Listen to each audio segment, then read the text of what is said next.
anticipated. Okay, are we ready?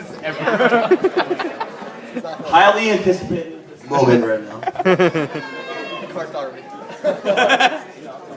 I first of all want to thank Dan, Esther, Steve, Wendy, Alan, and Joe for a fabulous weekend. Classic. All right. First applause. What's one? Excellent job, everyone around.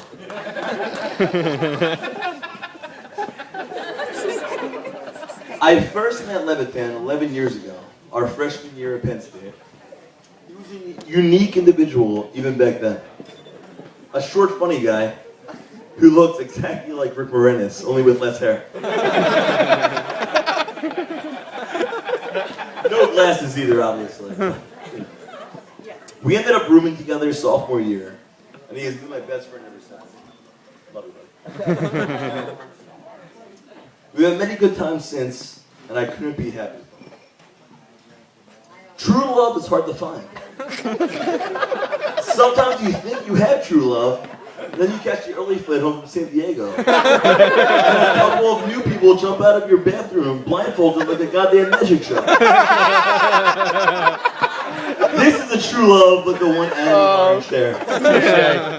Well done. Where can I start with such a torrid love affair that culminated in the Adam-Lauren wedding tonight? Adam was a working lad, graduate from Penn State. He was employed by VitalLink, great company by the way, while living in Manioc.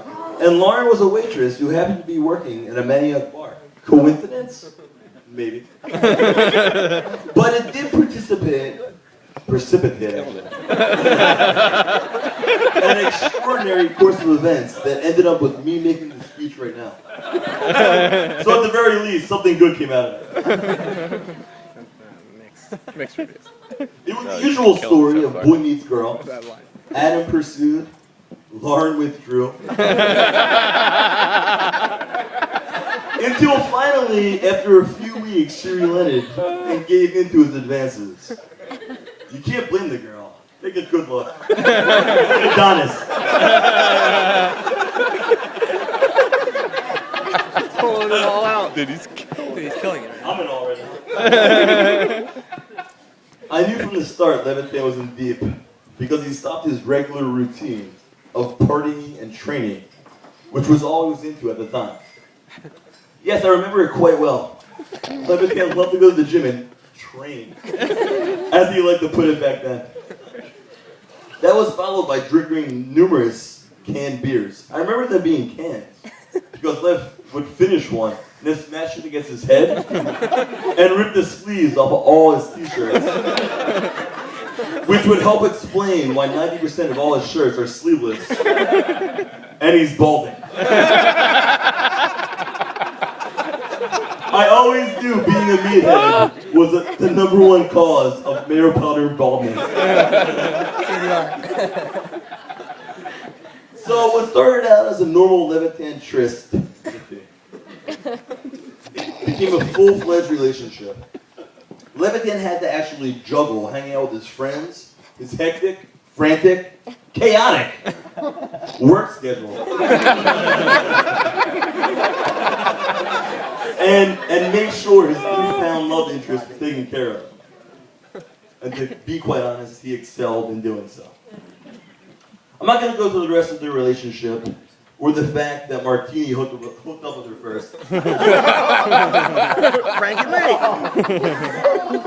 The bottom line is, May is the best thing that ever happened to Lev. Besides, of course, Lower Moreland and the Blackberry. And I love both of you guys very much.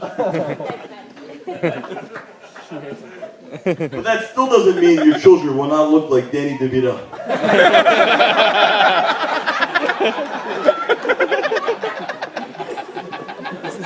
Alright, so this is quite unorthodox, but I'm going to allow some interaction right now. The way this is going to work is somebody's going to yell at a time of the day when most people actually work, and I'll tell you exactly what Levitan is doing at the time. 2 o'clock? No, 2 o'clock. Oh, 2 o'clock. Considering putting on pants. 11 o'clock? 11 o'clock. Rewatching SportsCenter for the second time after the first time was exactly the same. That's all I got, guys. I nailed it. Bendo! He killed it. You did awesome. Yeah! Martinez, Bendo!